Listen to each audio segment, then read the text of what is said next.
Tila nakaramdam na ng takot ang Iran at gusto na nitong makipag-ayos ngayon sa Amerika. Ito ay matapos mamonitor ang mga puwersa ng Amerika na nagsisidatingan na naman sa ilang bahagi ng Middle East kasunod ng banta ni US President Donald Trump na aatake ito sa Iran. Alamin ang buong detalye mamaya. At sa West Philippine Sea, namataan ang presensya ng isang barkong pandigma ng China at isang Coast Guard vessel kung saan hinaras nito ang mga mangingisdang Pilipino malapit sa Scarborough Shoal. At isa sa 6 na bagong barko ng Philippine Navy umalis na mula South Korea at patungo na ngayon sa Pilipinas. Kaya't para malaman ang buong detalye ay tumutok at makinig na mabuti.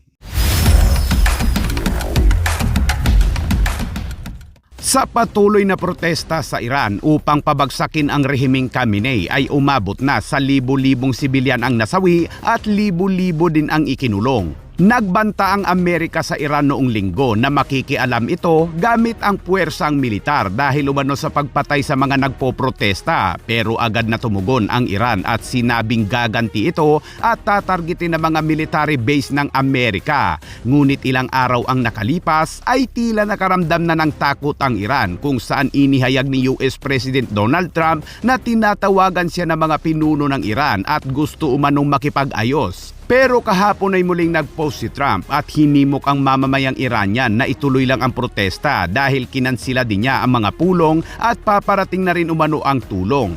Nababahala na ngayon ang Iran dahil sa posibleng pag-atake ng Amerika, lalo pat iniulat ng isang Hebrew channel na namataan ang ilang mga bombers ng Amerika sa Middle East, habang ang ilang puwersang pandagat naman ng Amerika ay unti-unti na rin umanong nagsisidatingan sa Mediterranean.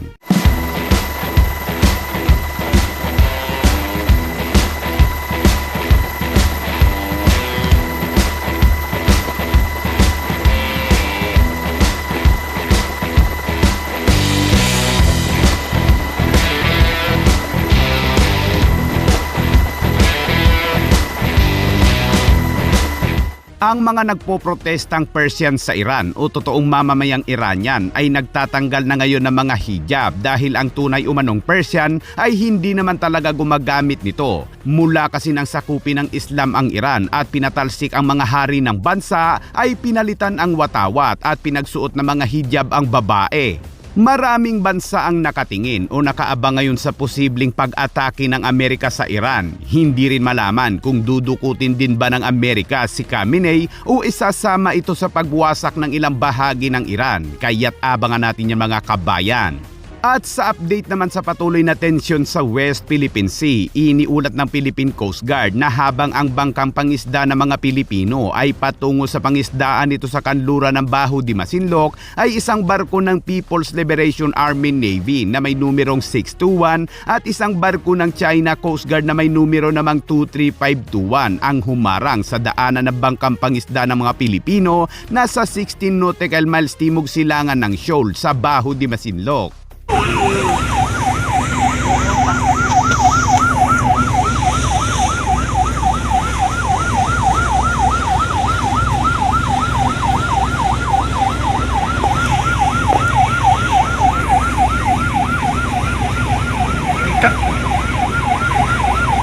Kami naghanap buhay lang.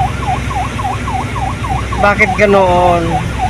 Nasa 30 metro lamang umano ang lapit ng barko ng China sa bangkang pangisda o parang 6 hanggang 7 kotse na pinagdugtong ang haba nito.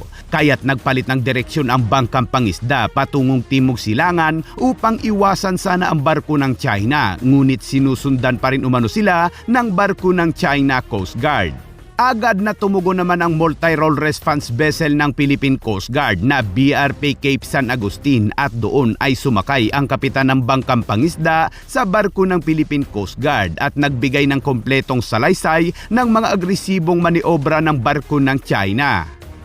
Ako nga po pala si Ryan Jacinto, taga-Subic ng Baliso. Ako ang kapitan ng Prince LJ na ginigit-git ko ng China kanina. Ay mabuti na lang kayo nandito ang tropa. Itong mga Philippine Coast Guard natin na wow, ng Diyos eh, sinakluluhan kami dito para mailayo kami doon. Nagbantay ang barko ng Philippine Coast Guard sa mga mangingisda upang maipagpatuloy ng mga mangingisda ang kanilang operasyon sa lugar ng pangisdaan. At tulad ng laging sinasabi ng Philippine Coast Guard sa mga pahayag, ay muling pinagtibay nito ang matatag na pangako ng ahensya na protektahan ng mga mangingisdang Pilipino at itaguyod ang kanilang karapatan sa katubigan ng Pilipinas. Nananatili umanong matatag ang Philippine Coast Guard sa pagtatanggol sa kaligtasan at mga karapatan ng mga mangingisda alinsunod sa United Nations Convention on the Law of the Sea at 2016 Arbitral Award. At dagdag na balita mga kabayan, inaasahang darating umano sa bansa sa mga susunod na araw ang bagong barko ng Philippine Navy na BRP Raha Sulaiman.